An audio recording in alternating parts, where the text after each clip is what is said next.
welcome back to another video here with Adventures.with.the.vbs. Today I'm going to make a video that I have been promising that I'm going to make for quite some time. I think pretty much since I started this channel I've been promising. It's our delicious banana and avocado bread. It is obviously gluten-free, dairy-free and soy-free. It's one of the favourite lunchtime foods for Finn. He really likes to eat it when we're out and about in the pram.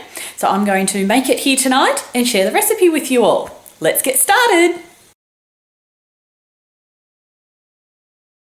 All the ingredients here ready to go, so I'll just talk you through them quickly. So you're going to need a plain flour of some sort. Obviously for this recipe it needs to be gluten-free, dairy-free and soy-free. So I use the Organ brand. I really like this brand because absolutely everything in their range is gluten-free, wheat-free, egg-free, dairy-free, yeast-free, vegan, soy-free and kosher.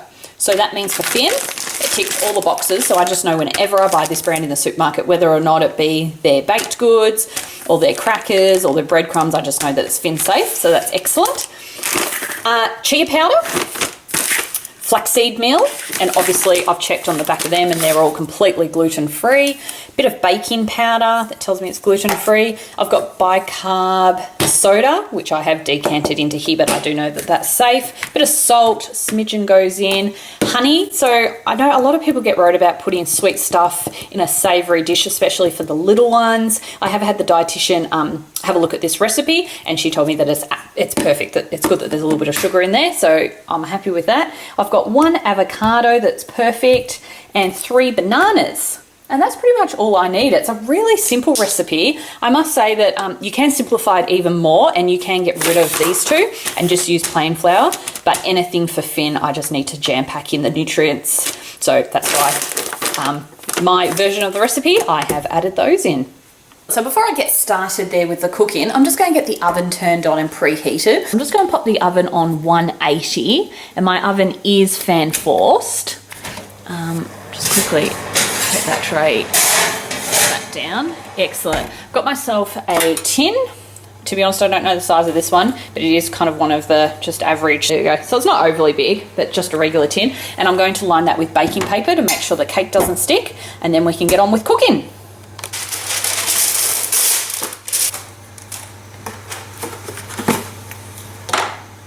So to start with, I'm going to get my banana and avocado and just make life a bit easier. You can just hand mash them, but I must say I'm a little bit lazy and I just quickly blitz them with my handheld processor.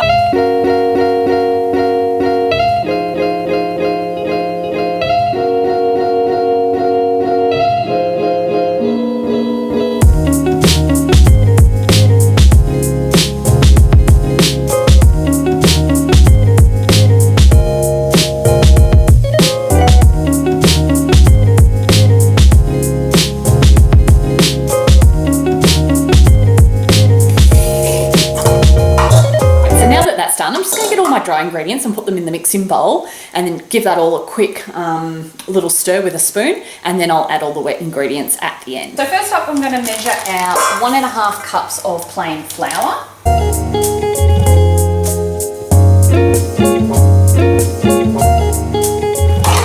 then next up I'm going to measure out 1/2 cup of my chia powder and 1/2 cup of my flaxseed meal.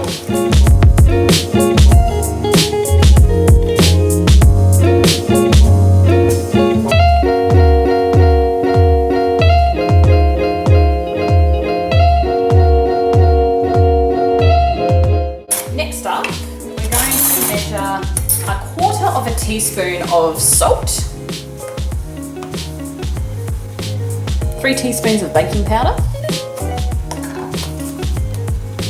1, 2, 3, and then last but not least, 1/2 teaspoon of the baking soda.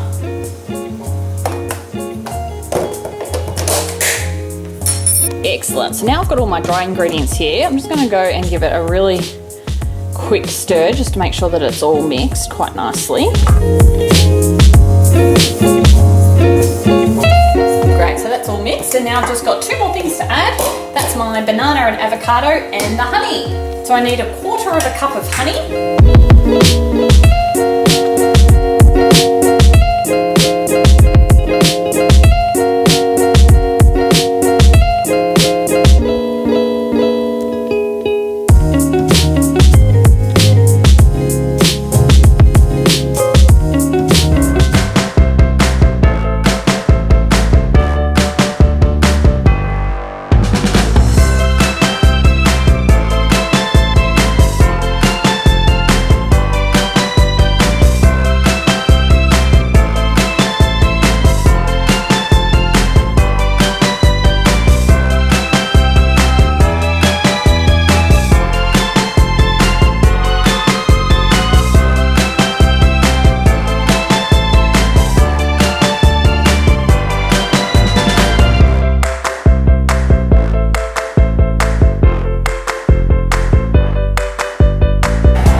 So it'll go in the oven for about 45 minutes.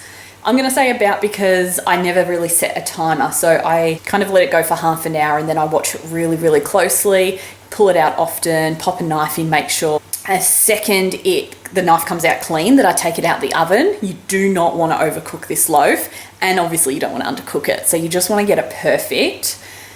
And then that's pretty much it. Leave it to cool, and then I pre-slice it and I pre-package it and then put it in the freezer so that every day I can just take a piece out. It does take quite some time to defrost. It's one of those, because it is so dense, it doesn't defrost super quickly. It's not like a regular loaf of bread where, you know, half an hour later it can be defrosted. So first thing in the morning I take out a piece every day, and then usually by lunchtime it's defrosted.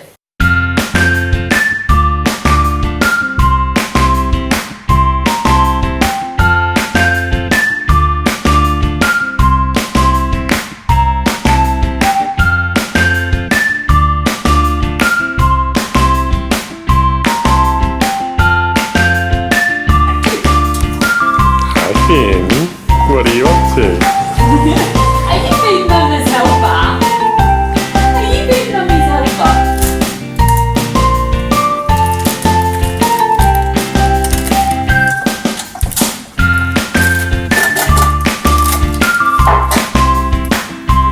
Yummy, yummy! Perfect! Mwah. Thank you so much for watching this video.